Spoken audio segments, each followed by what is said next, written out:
This meeting is being recorded.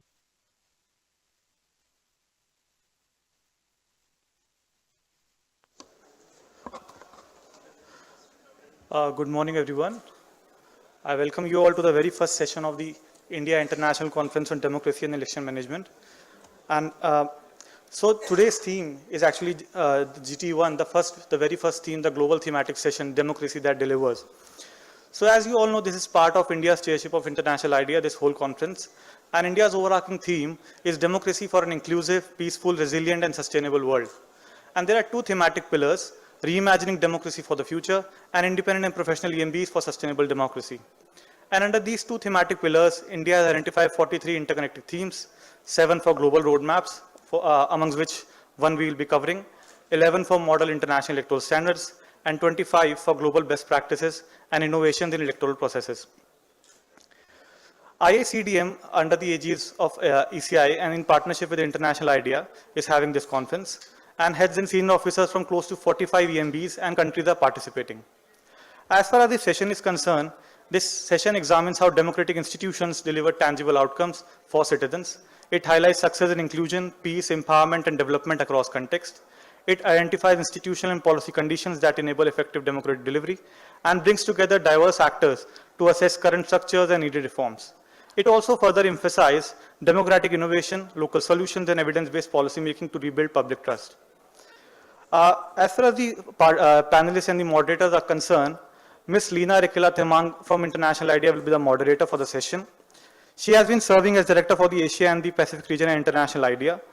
Further, we have in the speakers list Ms. Atsuko Hirakawa. So she has been serving as program officer and democracy tracker coordinator in International IDEA's Democracy Assessment Unit. Secondly, we have Dr. Alexander Hudson. He is a senior advisor, Democracy Assessment, International IDEA. And third, Mr. Samser Ali Sheikh Ali Baks, who is a chairman, Independent Electoral Council, Suriname. He will not be here for a while because he is going for a plenary session. He is a country head. So he'll join us in the later part of the session. Then, of course, we have Professor Aseem Prakash, Campus Director, Tata Institute of Social Sciences, Hyderabad.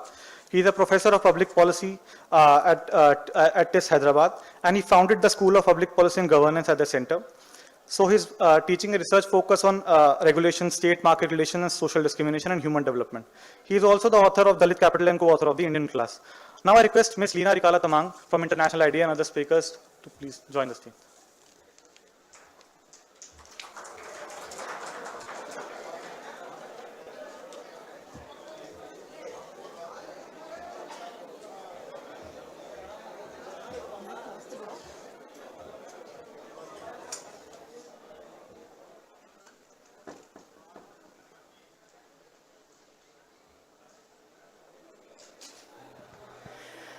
Well, good morning to everyone. It's my absolute pleasure and privilege to moderate this session, the first session on democracy that delivers, where our aim is really to examine the very practical performance of democratic institutions in delivering tangible outcomes to citizens, be it security, peace, social economic developments, and what are the conditions for democracy to do exactly that. We have a good mix of panelists, albeit we are, as we heard, the head of our election management body. He will be joining us later. I don't know if Professor Aseem Prakash has arrived. Not yet. We will invite him, of course, to the panel as soon as he arrives.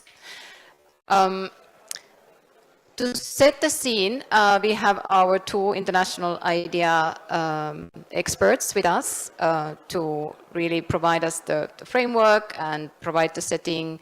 And I would like to first invite my dear colleague, Atsuko Hirakawa, who will provide us with an overview of our Global State of Democracy report, its findings, and what is it saying, what is it that our report can tell us about how democracy delivers. Warm welcome. Thanks. So, Atsuko, I'll invite you to your presentation of 10 minutes or so.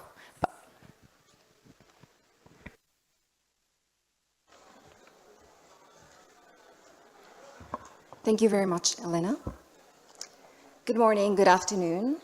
Thank you so much for joining us today for this session of the global theme, Democracy That Delivers. In order to understand and reflect on how democracy can deliver, we need to first understand where we stand in terms of democracy around the world. This is why I would like to begin by presenting key findings from International IDEA's latest Global State of Democracy. Before we begin, it's important to understand how we define democracy. This is our conceptual framework upon which all of our analysis is based. It is based on two key principles: popular control over decision-making and decision-makers, and equality in the exercise of the control. We divide the concept into four main categories: representation, rights, rule of law, and participation. Each of these has a number of associated factors. The data that feeds these analyses include 154 indicators of democratic performance across 173 countries from 1975 through 2024. These indicators come from 22 of the most credible and sophisticated data sets on the topic. The focus on the performance at the category and factor level rather than on the regime classification allows us to more meaningfully talk about change, specific areas of progress and decline, and develop targeted policy recommendations that zero in on specific issues. So let us look at the global trends. First, the quality of democracy around the world continues to deteriorate, with 2024 the 9th consecutive year in which net declines outnumber net advances. Compared to 5 years ago, the number of countries with at least one significant decline in a key factor of democratic quality is far greater than those with at least one advancement. The difference here is one of more than 20 points. For instance, there have been declines in indicators like freedom of the press and credible elections in all of the regions in the world. There have also been improvements, including in countries as diverse as Poland, Sri Lanka, and Zambia, which have seen advances in factors such as freedom of expression, predictable enforcement, and credible elections. If we look at the changes in each of the regions, we see that African countries accounted for the largest share of global declines at 33%. Africa was followed by Europe and Asia and the Pacific, and then the Americas and West Asia. If we look at the blue bars, which are the advances, we see that Africa and Americas are tied, but Asia and Europe are not also far behind. Some notable examples include Chile, Bangladesh, Zambia, and Latvia. Some of these advances are due to milestone changes in power, such as in Bangladesh and Zambia, while others reflect more incremental advances. Many of the declines we see in the data appear to have continued in 2025, with the US exemplifying the deterioration. Moving now to the factors that were most impacted. It is clear at the global level, declines have been most concentrated in representation, in credible elections and effective parliament specifically, under rights, access to justice and civil liberties specifically, and under rule of law, judicial independence, predictable enforcement, and personal integrity and security. This means that people cannot count on the institutions that are meant to represent their interests, nor can they depend on the ability to freely engage in and voice their political opinions. To make it worse, unequal opportunities and access mean that some voices are continuously left out. This means that even where democracies do exist, their direction may be unfairly influenced by only certain segments of society. If we look at each of the categories closely, in representation, the broadest declines were seen in credible elections and effective parliament. Note the number of declining countries in effective parliament, which is more than triple the number of advancers. Several of the lowest performers experienced a coup d'etat or other undemocratic transfer of power, while others continue to be affected by ongoing violent conflicts, including in Afghanistan, Haiti, Myanmar, and Syria. Others, such as El Salvador, Kuwait, and Russia, do not have effective legislatures because they have been co-opted by executives or abolished. However, despite the global declines in credible elections indicators, it is important to note that elections still serve as important levers of public power.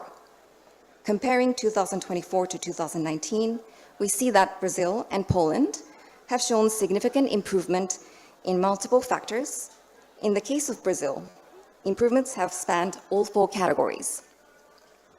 In previous years, both countries suffered from consistent democratic deterioration that included executive aggrandizement, the undermining of the rule of law and independence of the courts, constraints on media, and restrictions on civil society space.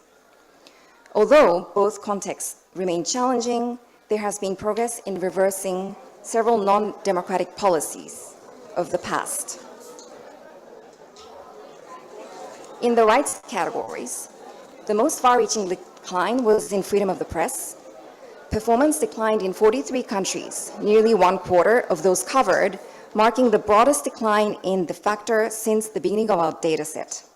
You can see here that the number of declining countries in 2024 is more than 8 times the number in 2004. While 4 of the 5 drops in freedom of the press were in severely low-performing contexts, including Myanmar, Afghanistan, Burkina Faso, and Nicaragua, mid-ranging performing South Korea was also on this list. This was due to events like the cancellation of a well-known investigative journalist's daily political program, a spike in defamation cases initiated by the government, and raids on journalists' residence.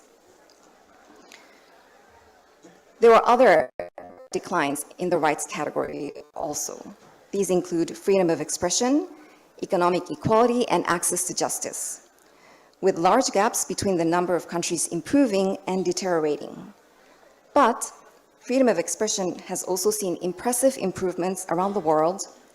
Chile tops the list here, standing out for large advances that are due in part to landmark draft legislation aimed at enhancing the safety of journalists and others in the field of communications. In the rule of law category, drops were almost equal in the number across the 3 factors of judicial independence, predictable enforcement, and personal integrity and security. For judicial independence, there was deterioration across all performance levels, which, with most severe declines in Afghanistan, Chad, Myanmar, El Salvador, Tunisia, and Palestine. The declines in predictable enforcement are 3 times the number of advances, with Africa and Europe accounting for 62% of these declines. Personal integrity and security was also affected, though more than half of the declining contexts were low-performing contexts, suggesting that insecurity is deepening in already weak contexts. One somewhat surprising finding is performance in absence of corruption, where we see that advancing countries outnumber the declining countries. This marks the 15th consecutive year of this pattern. Importantly, however, half of these remain in the low range of performance in this factor, and the overall number is still small, representing only about 10% of all in the data set. The Americas accounted for 1/3 of all the advances in absence of corruption, with Guatemala standing out as an illustrative case of both progress and challenges. And finally, participation saw the least change, with only a handful of countries having exhibited any movement in performance. Still, declines outweighed improvements. Only 1 country is advancing in civic engagement, that is France, and only 4 in civil society, which are Brazil, Fiji, Malawi, and Zambia. Deterioration in civic engagement was observed in low and mid-range performing countries, with African countries accounting for 58% of all the declines. At the same time, the region continues to perform relatively well on this measure overall. 6 of the 20 highest scores in civic engagement are found in African countries. And civic space is also a concern in Latin America, where there are long-term declines in civil society's abilities to operate freely in several countries. I would like to end my presentation here. I hope that this overview of the state of democracy today has provided the foundation for the reflection and discussions in the session today. And I'd like to now hand over to my colleague, Dr. Alexander Hudson, as he will be speaking about multiple ways how democracy can deliver. Thank you.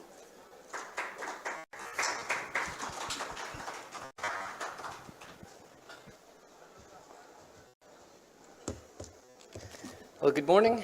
It's a great honor for me to be here in New Delhi and to address you as we begin India's chairship of International IDEA, and to talk about one of the primary themes that India has identified as something to explore in our collaboration in this year of chairship, the contributions of democracy to peace, empowerment, and inclusion. And I want to begin actually with one point that my colleague Atsuka already mentioned, but I think this is really important for us to emphasize as we talk about how democracy and development are connected, and that is that we understand democracy as defined by two fundamental principles, as she mentioned: popular control over public decision-making and decision-makers, and equality of respect and voice between citizens in the exercise of that control. And as you know, democracy has been defined in different ways in many different contexts. And as we heard already from the Chief Electoral Commissioner, democracy is a very ancient practice, and it has looked different ways in different places and different times. But when we talk about the contributions of democracy to development and to peace, these are the sorts of things that we have to keep in mind. I want to begin with something that's sometimes called the democratic peace. And I should mention also that I'm going to try and summarize a vast literature in 10 minutes. So hundreds and hundreds of books have been written about these issues, but I want to just highlight a few points that may help us have an interesting discussion that follows. So one point is the idea of the democratic peace, that democracies are more peaceful. And at least in the European context, one of the early influential articulations of this theory was by Immanuel Kant in 1795. In this book that he wrote, Perpetual Peace. And I just want to highlight a couple of points here about the connection between what he called the Republican Constitution, but is roughly synonymous with what we would understand as democracy, and peace. And note here, highlighted in green, first, the consent of the subjects is required to determine whether there shall be war or not. So in a democracy, the people have some say in whether or not the state will go to war. And then once that decision is made, of course, they must fight themselves. And they must hand over the costs of the war from their own property and make good the devastation that will follow and accept the burden of debt. So all these were reasons, among others, that Immanuel Kant said that democracies would be less likely to go to war, that the people who in some way make that decision must themselves bear the cost.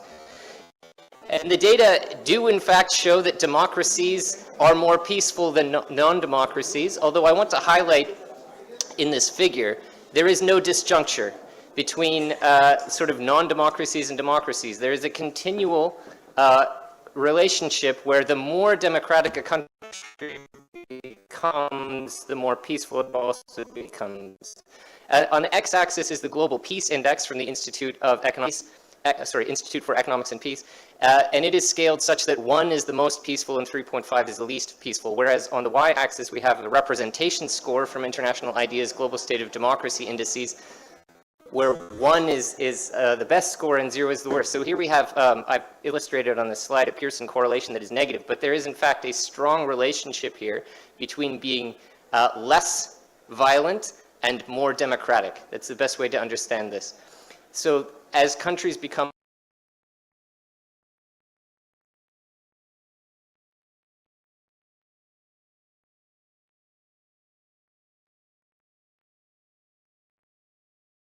development, and there are many decades of empirical research on this subject, but one of the influential books that you could call almost canonical in empirical political science was written by Jaworski, Alvarez, Chebob, and Lamanji, published in 2000.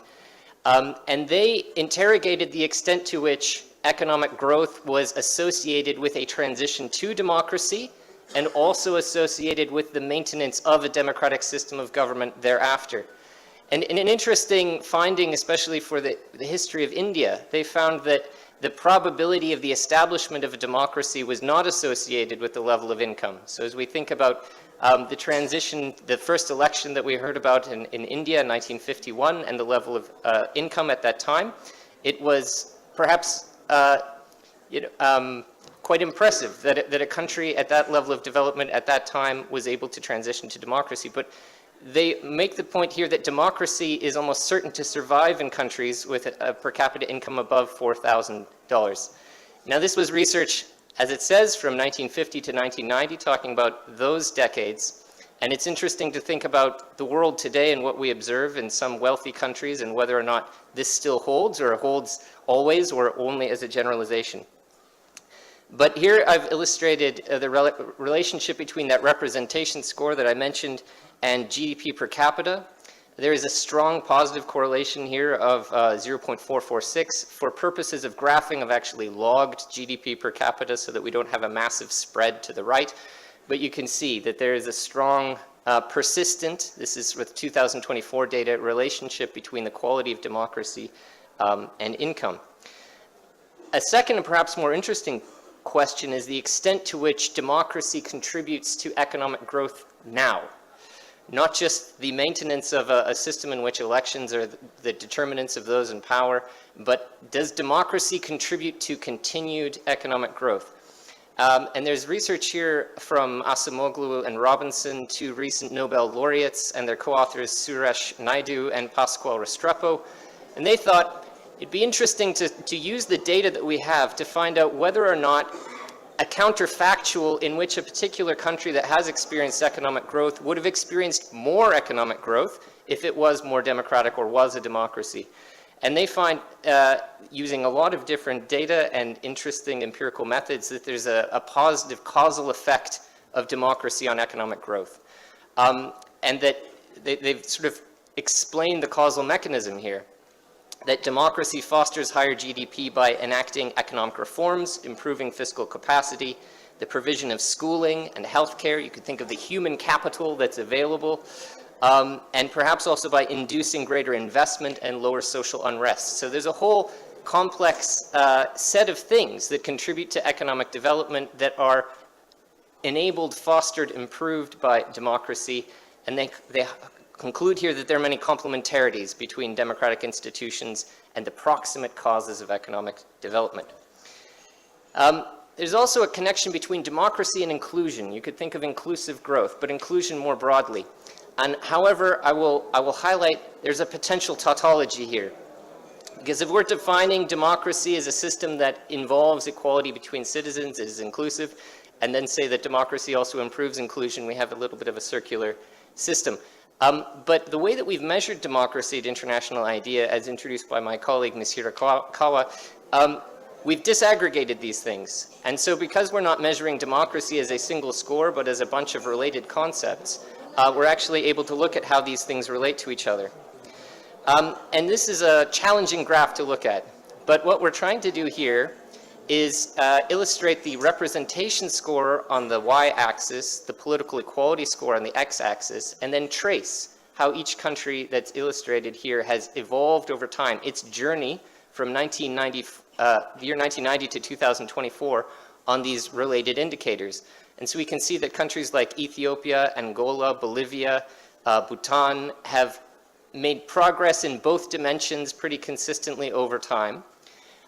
There's a more interesting and complicated scenario for Bolivia, actually here in blue, where there was a period where political equality continued to increase while the quality of representation did not. And this highlights the fact that these things are not all going together always all of the time, that there are different struggles taking place in different aspects of the democratic system that prove challenging sometimes. And Moldova also making some progress and then settling back a little bit. You could also think of the relationship between basic welfare, which for us includes things about healthcare and education, and social group equality, another indicator of the extent to which a democracy is inclusive. And I've included a couple of countries here that prove some challenge for the thesis I have articulated thus far. notably China, which has, as you know, since 1990, dramatically improved in the standards of living for its people.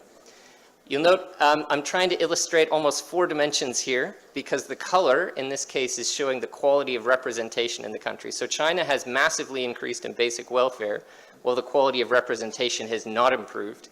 But note also that social group equality has not improved during that same time. So while there is the lifting of hundreds of millions of people out of poverty, social group equality did not improve. And this is a little bit of a contrast with a country like Georgia, where you have improvement in these sort of 3 dimensions simultaneously in basic welfare, social group equality, and representation. And Poland, in the top right, in this period, actually declined somewhat in its quality of representation, so moving from a yellow shade to a shade of green.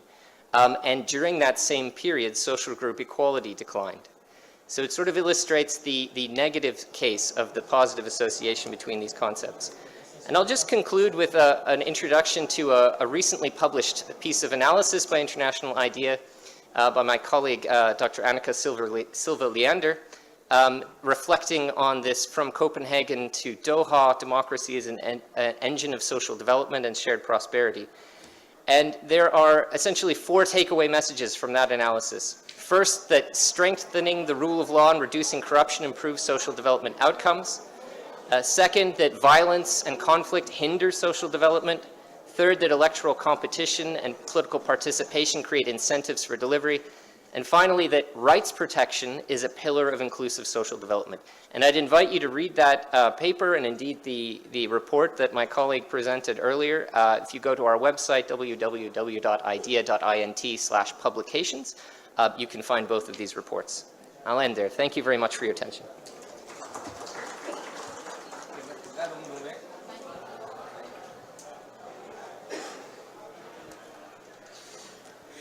Well, thank you both very much. Thank you, Atsuko, for providing us with that rather somber overview of global state of democracy, highlighting the many declines, but also the few advances that we have seen. And I guess from the point of view of our topic today, democracy that delivers, what seems to be the most worrying one is these declines on economic equality that you showed. And interesting to see those even slight improvements on what it comes to absence of corruption, and there might be something to examine and investigate there what is behind those advances.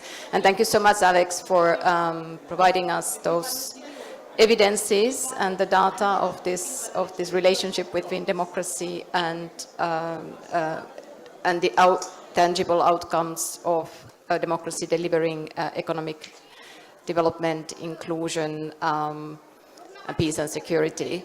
I guess there's a lot of open questions remain, as you alluded to, about the regarding particularly perhaps the causality of issues, but we can hopefully come back to that in the course of discussion.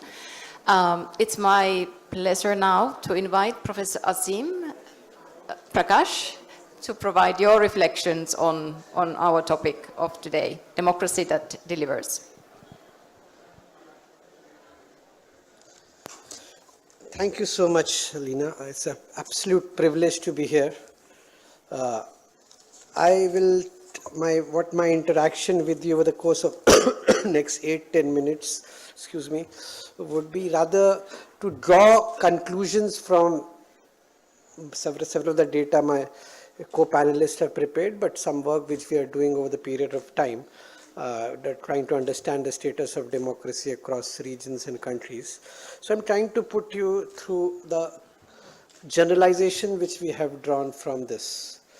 Let me begin with the central argument of what I'm going to discuss with you. It says democratic authority today is no longer sustained by authorization alone, a fairly understood thing, there's nothing. It is sustained or undermined through performance over time. The core claim that I advance is that democratic legitimacy has become continuous rather than episodic. To argue this, I'll discuss 4 different sections with you. The first is I develop a theoretical framework that reconceptualizes we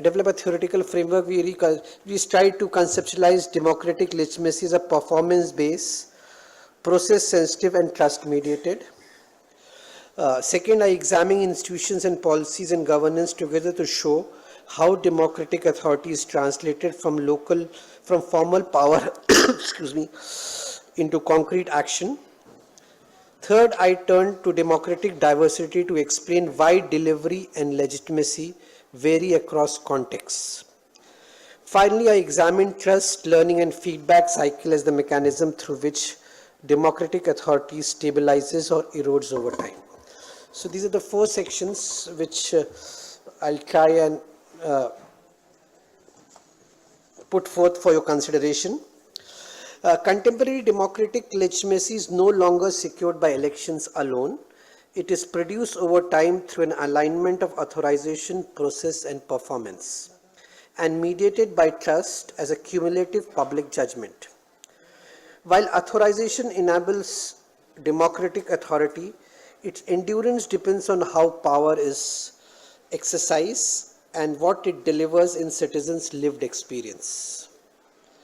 The framework shifts legitimacy from a moment of consent to an ongoing performance-based relationship between institution and society. So what we mean by authorization is fairly simple, all of us know this, but just for the sake of convenience, I'll speak 2 lines on it. It refers to the formal and procedural foundation of democracy, free and fair elections, representation, constitutional limits, and legal mandates. Authorization is necessary but insufficient to enable authority, but does not by itself sustain confidence. So it's essential but not sufficient, authorization. The process I mean through which the power is exercised, how decisions are made and implemented, that includes transparency, fairness, accountability, and rule-bound administrations. It shapes citizens' perception of justice versus arbitrariness in governance. When you come to performance, it refers to the capacity of democratic institutions to deliver the outcome that citizens experience as meaningful, such as inclusion, my co-panelist just spoke about this, dignity, security, and material well-being. These outcomes are no longer merely policy objectives. They have become constitutive democratic goods. Persistent failure to deliver these generates legitimacy deficits, even when elections are regular and procedurally intact. Now, how these 3 authorization, process, performance, what we discuss here is that it is mediated through an integrating mechanism which is trust. Trust binds authorization, process and performance into a coherent legitimacy cycle. It is not cultural residue or a moral goodwill, but a performance-generated institutional relationship. Competent and fair governance builds trust, repeated failure erodes it. Trust translates institutional action into perceived legitimacy and feeds back into participation, compliance, and confidence. In this framework, democratic legitimacy is temporal and relational, not secured once through consent, but continuously earned through the alignment of authority, procedure, and delivery. With this framework in place, the central question becomes, how does democratic authority travel from formal authorization to citizens' lived experience? Institutions are analytically distinct from policy and governance because they locate authority and capacity, while policy and governance activate and operationalize that authority. Democratic failure often arises not from the absence of institutions. It may also, but in many times it may not, but from breakdown in the translation of authority into action. Institutions are the sites where democratic authority reside, Legislature, executives, bureaucracy, courts, election management bodies, local governments define mandates and structure accountability. They determine who acts with what authority and under what constraints. This distinction between a structure, a framework, and action is very critical, because strong institutions can coexist with weak policy designs, generating frustration rather than legitimacy. Conversely, sound policy can fail when institutional capacity is inadequate. In both cases, citizens experience democratic failure, not because democracy is absent, but because its operational chain is broken. Now, what I want to, the claim of this section which I just said is, democratic authority is therefore sustained not by institution or policies alone, but their alignment between authority, capacity, policy design, and government practices. Having discussed the core framework and how institutions and policies and governance may interact to produce a certain kind of democracy, let's see what kind of, I'm not able to move this.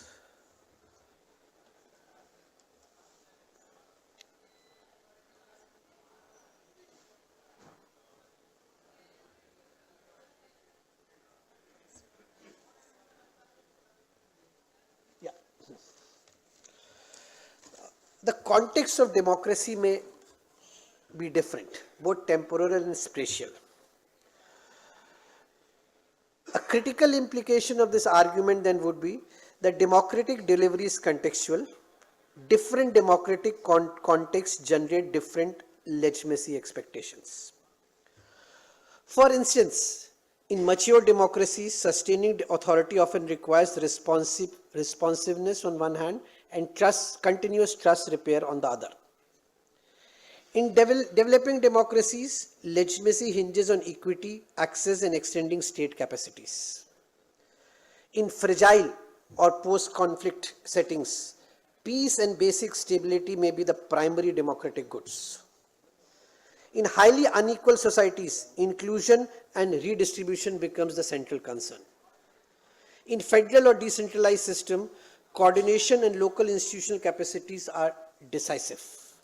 So the claim what is saying that the idea of democracy and its execution through institutions and policies are quite contextual. In different kind of democracies, there are certain typologies, it can be developed further, perhaps few more can be added here, but these are very broad generalization looking across the world.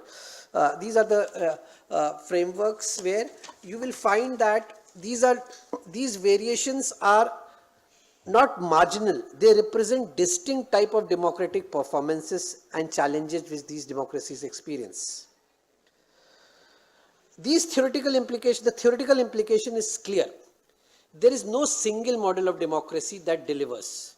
Institutional design, I repeat, institutional design and policy framework must be socially grounded and context sensitive. Delivery is situated, it's not abstract.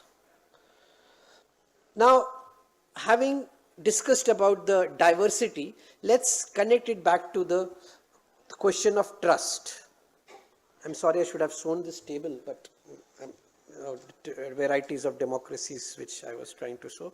Just quickly, if you see, I have put there mature democracies, developing democracies, fragile post-conflict, highly unequal and federal decentralized democracies, and the kind of expectations, the kind of legitimacy risk that each invites.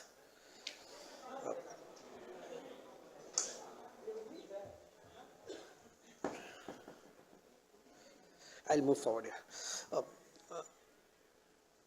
Now, because legitimacy is sustained over time, democratic system must be capable of learning. Democratic innovation here is not novelty for its own sake. It is institutional problem solving, adapting structure, revising policies, and responding to evidences. Trust plays a decisive role in this dynamic. When performance improves, trust accumulates, encouraging participation and compliance. When performance fails, distrust produces disengagement, weakening institutions further. Democracy thus operates through a virtuous and vicious cycles of trust. Trust is not a precondition of democracy. I repeat, trust is not a precondition of democracy. It is an outcome of democratic performance, and once established, a crucial input into future performance.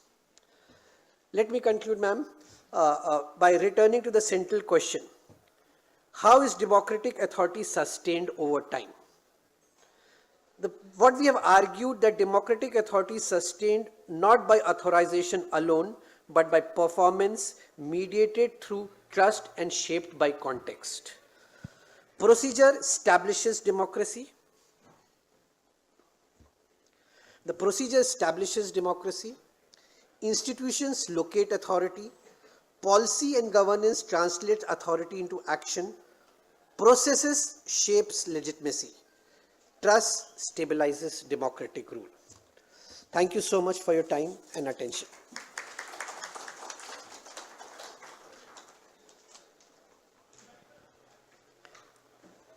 Thank you so much, Professor Prakash, for that very comprehensive take on our topic, and indeed introducing the very concept of trust, that which I think is key to our discussion, and trust indeed being an outcome of democracy and processes rather than a precondition of democratic performance. And also, I think there was something very important you said about the citizens' lived experience of democracy delivering or not. As we know, it is perception. Perception matters. We may have data and evidence to tell another story, but it is the people's lived experience that matters. And there is in fact, we have had international ideas have carried out apart from our global expert reports and the data. We also have been producing now 2 reports regarding particularly this topic of citizens, survey on citizens, experience of citizens of how democracies perform, which is providing very interesting insights as well. I'm wondering, we are still expecting our chairman, Sheikh Ali Banks, but he is still occupied with the EMP Leaders Summit, so we will see whether he is able to make it, and he has a already prepared presentation, so but we would need him to be here with us to make that presentation. But that, on the other hand, provides us with an opportunity to get the discussion going and hear also from all of you, or some of you in the audience, of your reflections on this topic of democracy that delivers, or if you would like to pose any clarifying questions or to our panelists. So I would like to invite anyone to kickstart the discussion. I have already two hands there, a gentleman in the front. Good morning, ma'am. Good morning. Myself, the Deepak Satani, national level master trainer from Gujarat, one of the state of India. I think we all are in this hall preferring that all countries from the globe may have the democratic government. For this subject we are here, I think. So you people are from international ideas. Is there any surveyed data that which countries are expecting the democratic government or not? How many countries are favoring democratic government or not? Is there? He's trying to say that how many countries are democratic in this structure and constitutions? Right. They are expecting. Their people, is there any surveyed on ground? Ground surveyed reports are there? They are not democratic and they want Yes. to trans.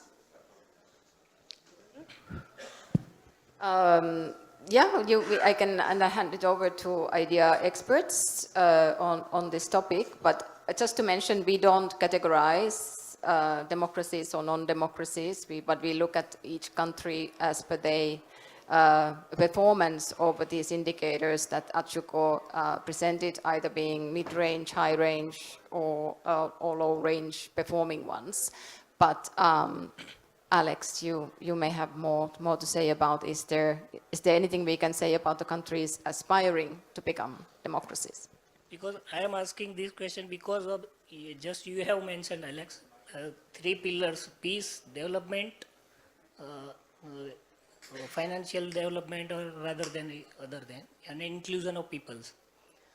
So if we are scrutinizing that countries who are expecting to be a democratic country, then we have a common platform or across the globe that can be scrutinized, or that can be on a common platform, that which are the pillars can be defined democracy. Just sir Right. have also mentioned that trust and democracy, sustainability, stability. But before that, we have to come on a common platform. Which are the pillars to be there all over the globe? So.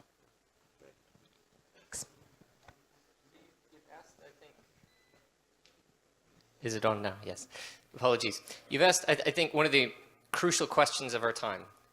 How democratic is the world, and what do people want? And as my colleague Ms. Tamang said, we don't presently classify countries and say who is and who is not a democracy, which I don't think was really the meat of your question, but it's an important point to mention. So I can't tell you which countries are presently not democracies but would wish to become so. But I think one interesting piece of evidence to raise is that in public opinion surveys around the world, most people, most of the time, say that they want democracy, that they think democracy is the best system of government. But that's accompanied by a puzzling corollary, which is that many people say they live in democracies even though they live in countries where elections don't offer meaningful choices.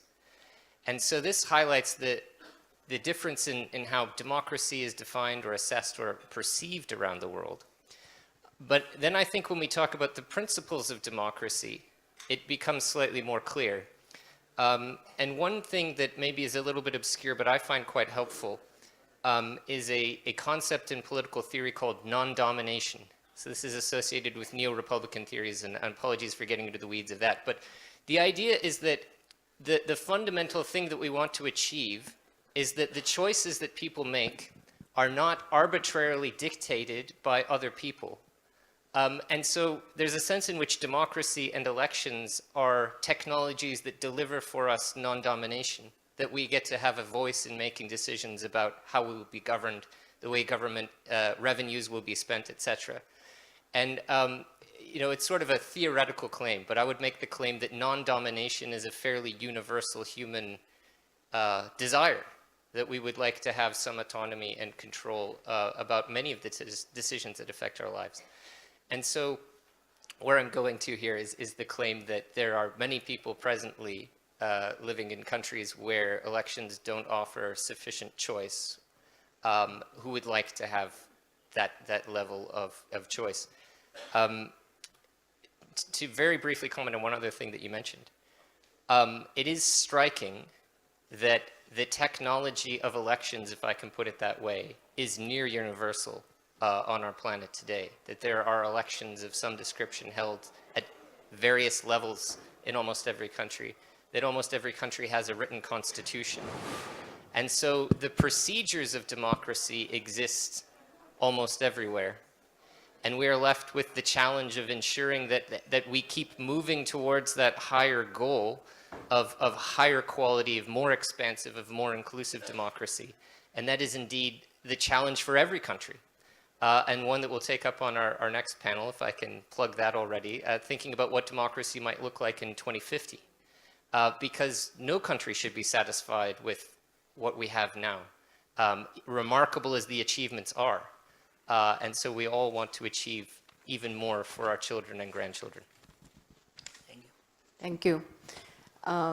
There. And then Yes. Yeah. Good morning. You know, democracy is a multidimensional concept. In one way, you can say that it's a pact between the elites of a country with the plebeians. Right, elites control the institutions and popular vote. Through popular vote, representatives are there. So in a way, there is always a conflict within democracy. To what extent elites will have power to control the plebeians through the institutions. Now, in this context, what we see in the current world could be very interesting in the sense, you know, in case of United States, political scientists have called that United States is ruled by demopublicans, elites controlling institutions. To some extent, we also see this in case of Europe. Whereas in case of India, what we may see is a kind of majoritarianism. So I would like the panel to discuss on these aspects that where do you believe the true balance between these two lies? And sir, could you say your name? Sorry. My name is Kaushik Bhattacharya. Thank you. I'm from IIM Lucknow. Yeah. Thank you. I think maybe we'll take the question from the lady, and then we can gather a view for people to comment, for our panelists to comment on. Hi, I'm Preeti Sharma. I'm from IIT Indore. I have two clarifications to ask. One is to Mr. Hudson, Dr. Hudson, wherein I want to know that in your analysis about China's case of having a very high level of basic welfare vis-a-vis the community or the group empowerment.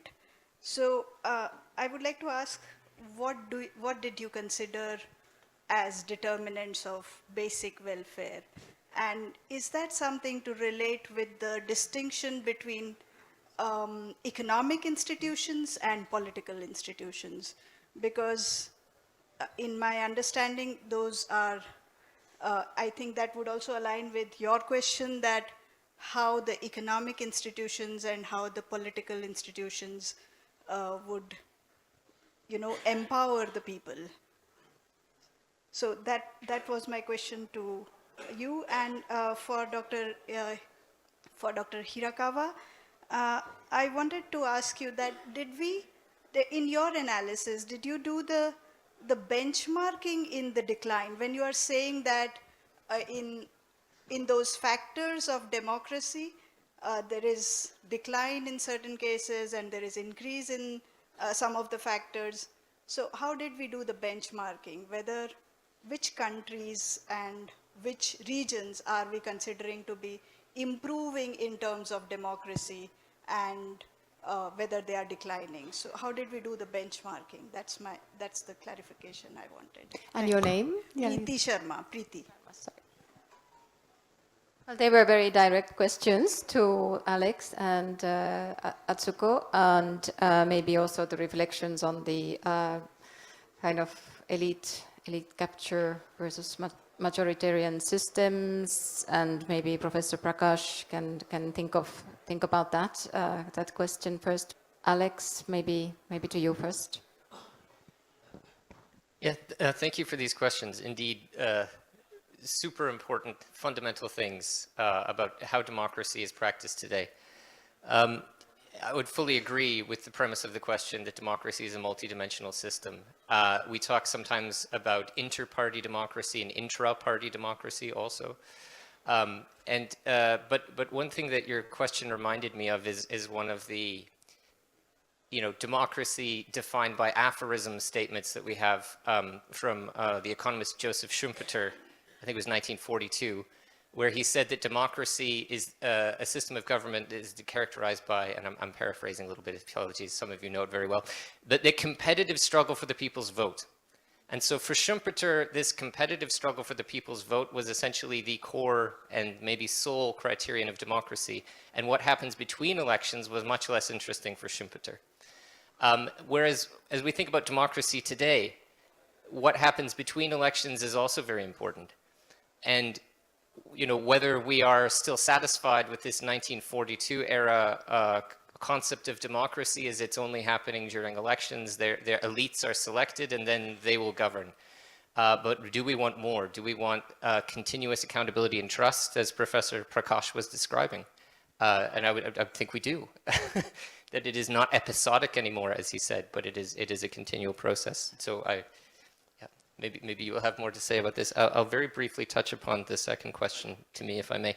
So there's an interesting sort of debate about whether basic welfare should be one of our indicators of democratic quality. But the reason that we do that is because we have the conclusion that there are certain things that are required in order for people to exercise their other rights, that they must have sufficient nutrition, they must have a sufficient level of education, they must have a sufficient level of access to healthcare. And so those are for us the main indicators of basic welfare, and basic welfare conceptualized as one of many rights. And so that is essentially what we mean when we say things have radically improved in China in terms of education, healthcare, nutrition, fundamental things that will enable, we hope, the exercise of many other rights. Thank you, Alex. And I think, indeed, International IDEA, our Global State of Democracy Indices, is probably one of the few, if not the only, democracy indices that where we do include basic welfare as one of the important indicators of democracy. Atsu, would you like to address that question? Thank you very much. On the question of benchmarking, I can provide the overview, but perhaps I can also hand over to my colleague Alex. But as I mentioned, of course, it's a very important question. As I mentioned, we use 22 data sets, and in the framework of the democracy that we use at International IDEA, there are 157 variables, and the data sets include various methods, including experts' assessments and also observational data and others. And for each country, the scores are calculated between 0 and 1, and 0 is the lowest of the available sample for that country, and 1 the highest. And every year, we wait for the year to end. That's why, as of now, we have the data until 2024 December. We use those data sets to come up with the calculation of each of the countries. And we compare the latest data to, for example, 5 years ago. And that's how I presented the data. But perhaps Alex can provide more details, if you may. Yeah, just to pick up exactly where you left off. When we say that a certain number of countries have declined or advanced, that's compared to their own score 5 years before, and whether or not there's a statistically significant difference in their score at that interval. And so to directly say there is no global benchmark in our data set, but has that country relative to itself made progress or gone backwards? Yeah, that was an important clarification. Would you like to, Professor, say a few words before? I'll just, let's see. Yeah. Thank you. And all of them are such penetrating questions, and they are like the system of democracy itself, that for many things you may not have the exact answers. But let me try and respond to that. First of all, I feel that we cannot rank countries by democracy. Because they are different contexts, different history, different time when they became democratic, and it's an evolutionary process. The liberal democracy which we are talking about, which we are considering as democracy, it's a 200 to 50, because there are countries which are running governments from 250, 300 years old. So it would be difficult to my understanding, that rank countries on a common parameters. What we have, nowadays, the kind of work you are just has shown to us, what scholars are very, very nice, they are able to do is now something which were very qualitative in nature. They are able to bring up proxies for that to understand that what kind of citizens' perception is there, because it's about the lived experience, as you just noted also. Democracy is not merely about electing government, it's about the lived experience of people. So And as we evolve through these things, maybe possibility that there are many things which are not captured in actual numbers, we will be able to develop those proxies also, which many of the work, one which was shared earlier here, have also done. But coming back to the question which you asked about the elites and the plebeians, there have been several understandings earlier also which called about circulation of elites and plebeians. But I feel again you have to see the typology of the country which you are talking about. Again, I will not equate US and India, or in for you, I think that was also in your question. So it's about, and there has been a democratic churning. Nobody will, in many of the developing democracies, in the mature democracies, there have been democratic churning. We are in India, we have seen the way the whole, the democratic churning has happened in the past 3 decades with a different political pattern every time. I would, at least I would not subscribe to the view that it's only a system between the elites and the non-so elites, and the elites circulate and others are. So there's a shift in elites also. There's a transition from one set of elites to another set which were the earlier plebeians, which were considered to be plebeians, but now they because the power. So I would not subscribe to that. But the last thing which I want to say, ma'am, is that about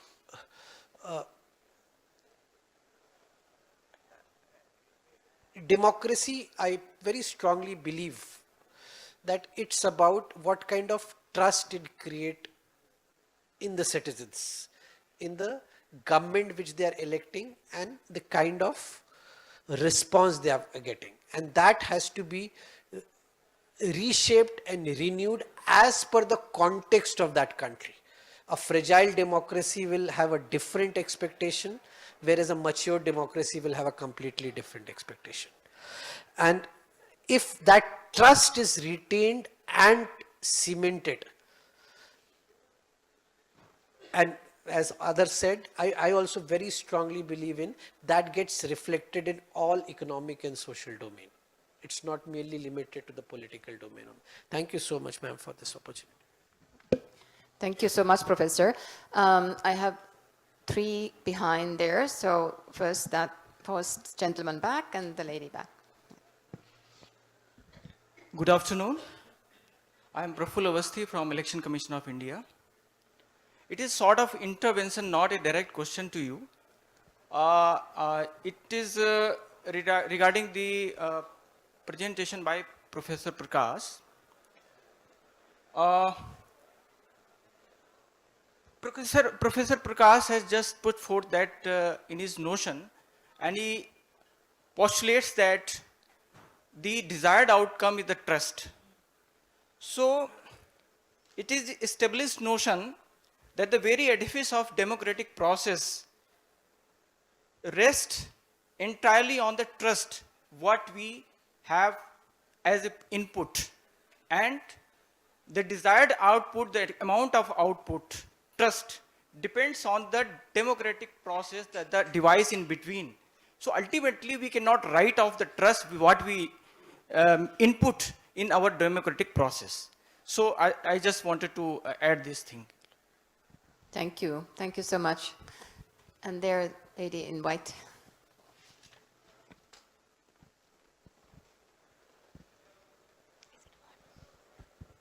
Good afternoon. My name is Dakshani Chandra, and I'm currently a political science student. So sorry if my question's a little naive, but it's something that bounced off when you talked about the idea of democracy that delivers.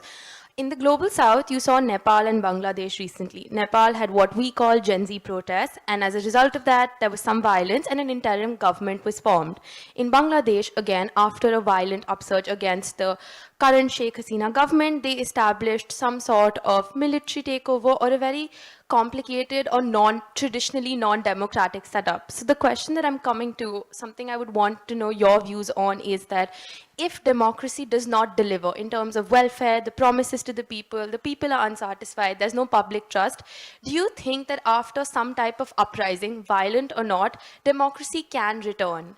Because if we see what's happening in Bangladesh, the condition keeps deteriorating. And even in Nepal, we don't have too much feedback if the people feel like the democracy they want, the democracy that will deliver, has come back. So I just want to understand like the transition from if a democracy is not delivering and the people are unhappy and there's some sort of revolt or uprising, do you think democracies can get re-established by that protest, or it's very difficult to come back to a democratic setup?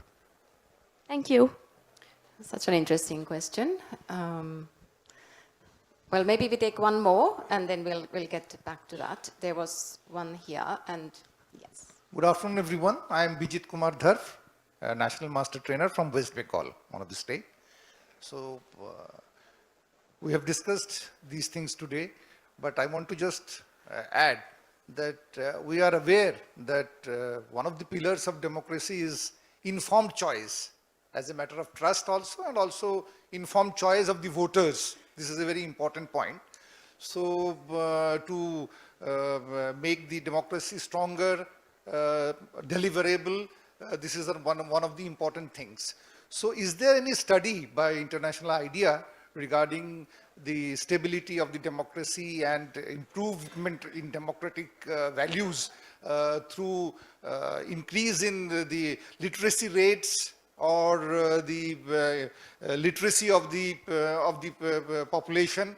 I would like to know about that. Is there any study, and how does it match with the democratic values, democratic outcomes, and whatever, whoever has been elected, they have been elected through informed choice, informed as an informed voter. So I would like to know whether there is any study in these and what are the outcome. Thank you. Thank you. I'll take one more here, the lady, if you, before getting back to panelists. Good morning, everyone. I'm a legal counsel at East Election Commission. So my question is largely related to what she asked about the Nepal and Bangladesh protests that we are seeing. So my question is basically, if the democracy is not able to deliver because of any reason, maybe executive overreach or maybe democratic apathy among the citizens, like what we see among the Gen Zs at large.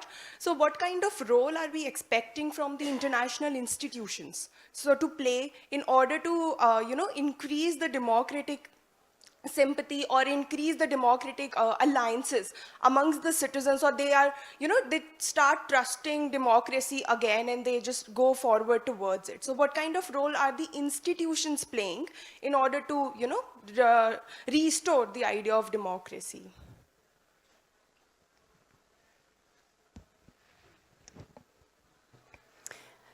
Anyone from the panel would like to take a step? I'll jump in, but I suspect others may have more to say about Nepal and Bangladesh than I can. But I can answer in more abstract ways. And actually, this matter of Gen Z protests is it's an interesting global phenomenon informed by memes, by manga, this One Piece image that we see. And so there's an interesting aspect of youth culture that appears to be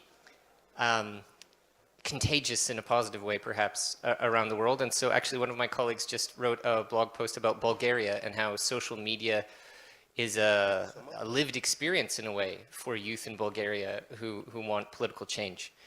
But the substance of the question is more difficult, really, in terms of reestablishing democracy after protest.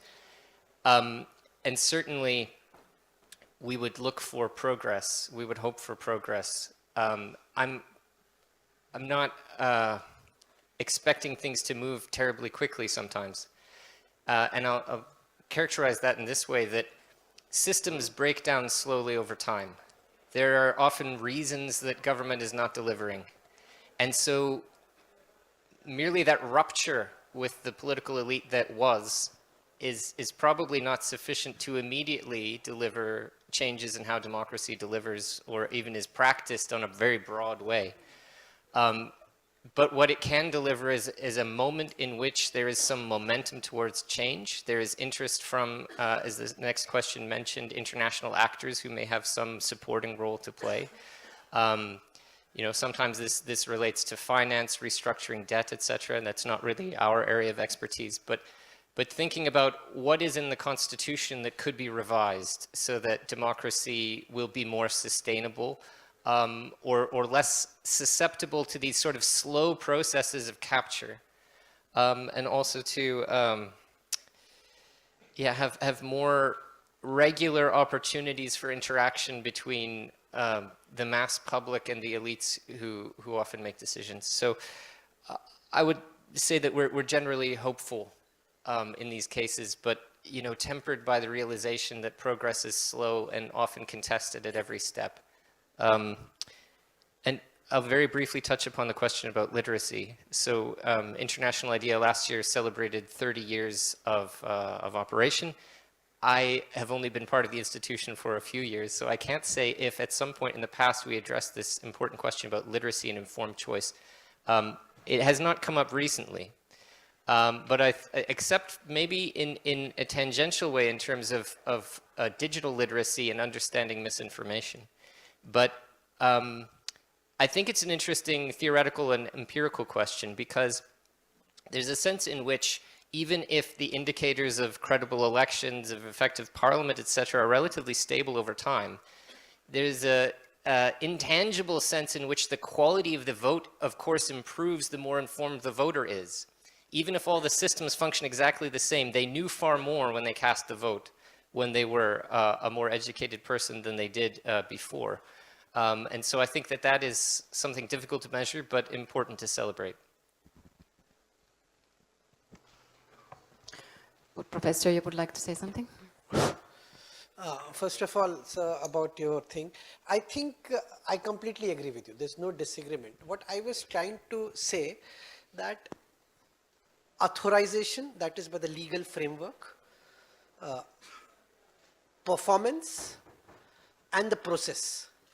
These three are cardinal to create trust. And in that sense, trust is an outcome for this. I think I completely agree with what you say. I don't have any disagreement over that. So authorization, process, and the whole, what is the third word I'm using? See, I slipped my mind. Performance. Process, performance, and authorization are the three, they are interrelated to each other, and an outcome of these three, the way they perform, is the trust. Trust is a binding factor. That's what I'm trying to say. This fantastic question by two young political scientists about the Gen Z and Bangladesh. See, there is a larger question which I will put in your head. I will not have answers. There are a series of countries which got liberated between, say, 50s and 70s. Okay. Why did democracy survived in many of them, but not in all of them? And that's where you will find, again, I will coming back to the point which I was just telling this gentleman about the performance, process, and the this whole idea of authorization. And if you see the way I'm sorry, it's becoming India-centric, but there are many international guests here, but I don't have an understanding of many of the processes outside internationally, particularly in Europe and Africa. I'm sorry about that. But the way the Election Commission has instituted a democratic process and performance, which has led to a certain kind of, but as I also said, it is intricately, if this process is able to perform, the process is able to instill, it gets reflected in other socio-economic domains. And that's the reason why you are able to sustain that kind of a democratic fabric. But this question which you need to look for an answer, I don't have a complete answer, is that why do democracies survive in certain nations and they are not, and there's a backsliding in other nations? And that's the question which you're asking. The last one which you think about the restoring the idea, this idea about that what can international community do to restore. It has both positive and negative. In the name of democracies, we have seen that so many countries have been ransacked. So it's the idea itself that is an external body can only create an ideational framework. The moment anything is beyond that, it's not, I don't, because we have seen past history that in the name of democracy, the countries have been devastated also. So it can work both the ways. But there's also a role for international bodies in the sense of, as far as the ideas of democracies are concerned. And somebody like what the colleagues presented here, it's about the learnings which are there from different countries. And learnings are always of pathways, to my understanding, which can be readapted, reworked in the context which your country is in. Thank you so much. Thank you so much. Thank you so much. And yeah, you wanted to say? I just wanted to add to what my colleagues Alex and Professor said about your two questions on the Gen Z protests, and I agree to what my panelists said. It is difficult to say how we can reestablish democracy, but the one point that I really want to reiterate is that democracy is a very complex with multiple areas, and that's why we at International IDEA, we have the conceptual framework.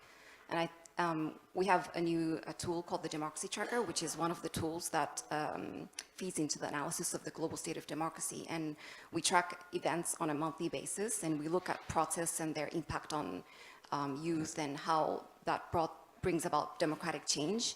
And in the case of Gen Z protests, in the last year, we, of course, tracked events in Nepal, Bangladesh, but also in other countries like Paraguay, Mozambique, in all the regions of the world. And we try to look at different elements. So for in terms of the role of the youth, we think it's a positive thing, as my colleague Alex said. So we would assess it as positive development for participation, which is one of the categories that we define democracy, especially on civic engagement. But there are elements or other things that are happening at the same time. So it could be negative on rule of law, for example, on personal integrity and security, in the way that, for example, the authorities responded and the violence that broke up. So I do believe that it's important that we look at these various elements for the local institutions, but also the international community, to understand which areas we should prioritize to support. But I also want to highlight that, of course, in the Nepal's case, another positive aspect that came up was having the first woman prime minister. So these are I think it's important to look at the parallel things that are impacting democracy and use that to use based on learning as well to develop policies. Thank you. And indeed. Excuse me. Sorry. May I draw your attention, please? I'm Dr. S.P.S. Rana from PM College of Excellence. I'm principal. I have one query. When you speak of democracy, it directly implies vote, means right to vote. And when there is only one candidate on the ballot paper, the right to vote is snatched away from the public. It is not election, but it is a selection. And when you have a nota as the last candidate, the election is not performed. Election is cancelled and the person is selected instead of elected. So can this practice not be prohibited? Should it not be prohibited? If there is only one candidate on the ballot paper and there is the last candidate as nota, the person filling the nomination form is what it is, either selected or elected. And why it is elected? Sir, but that's not a predominant trend. It might be 1 or 2 or 5 cases. Although, sir, but democracy means vote. No, I Thank agree, you, sir. but that's nota is not what I'm trying to say, one person standing for election is not a predominant trend anywhere in the world. One very final question from this table. We are running out of time. First of all, I congratulate to all the panelists for this thought-provoking and enriched discussions. And I just want to know a simple, my question to International IDEA is that democracy is to some extent is very subjective in nature. So it is just related to the, thought, the thinking of the electors. I just want to know, is there any study International IDEA is doing which is based on ground theory? Because democracy needs much, much more research on qualitative rather than quantitative. Because it is based on geographical context. Okay? So is there any research International IDEA is doing which is based on grounded theory? You have to live that experience with those people who are, lose interest in democratic institutions. Like I said, one of the young colleagues are talking about Gen Zs. So if you really want to know why Gen Zs are against these democratic principles, so you have to be there and live their experience. And this is called, is there any study International doing across the country? Thank you. I think over the course of many years, International IDEA has carried out several surveys, as well as the case studies of countries examining the particular questions. Please visit our website. It is indeed full of all these type of more qualitative studies as assessments of democracy. And we have another methodology which is called State of Democracy, which is really designed for citizens themselves to assess through various variables, through dialogues, discussions, testimonies, case studies, to try to better bring up exactly that more qualitative aspect of assessing democracy. We all recognize that expert assessments are valuable, but they are not sufficient. They don't get the full picture. All right. Just an add on the Nepal, Bangladesh, I can't help myself abusing my role as a moderator. But indeed, those protests in both countries grew out of the frustration over corruption, nepotism, lack of opportunities, and so on. And both are somewhat different histories and trajectories of democracies, of course, but both will have elections very soon. February 12 in Bangladesh, which is going to be a referendum on the July Charter, the constitution reform. We'll have in March 5 to be fully decided in Nepal, which is again going to be in a way a referendum about how to change the constitution of Nepal, which came about in 2015. And in a way, a good example from this very region is Sri Lanka. We had the Arakalaya movement that they themselves then did not, well, some of them did run for elections, but they did manage to get a totally new actor or new party, old party, but in a way untested over the last few decades in power with 2/3 majority, which is unheard of in thinking of the Sri Lankan electoral system. Whether jury is, of course, still out, how much of reforms that the government will bring about, but there's a lot of good positive developments on the anti-corruption agenda that Sri Lanka has already been implementing. And yes, indeed, whether the elections will bring about more representation by youth, whether the political parties will commit to those demands and requests by the Gen Z movements is to be seen. But at least that, what we discussed in the first opening panel as well, that route of elections as a route for democratic change is still there in both those countries. I'm afraid we are now running out of time. We have a lunch waiting for us. Unfortunately, we were not able to hear the presentation by the chairman, but he's around, so he can, of course, hopefully have discussions with all of you. I just wanted to mention a few things that will follow from this Democracy Delivers work stream that has been agreed together with IIIDEM and the Indian chairship as one of the work streams that we are working on. And indeed, plan is that we do continue research in the form of global documentation, research on the ways democracy delivers, including a literature review, trying to identify where are these gaps that we are not, the lack of sufficient research or evidence, and we hope to carry out a couple of case studies indeed on this topic.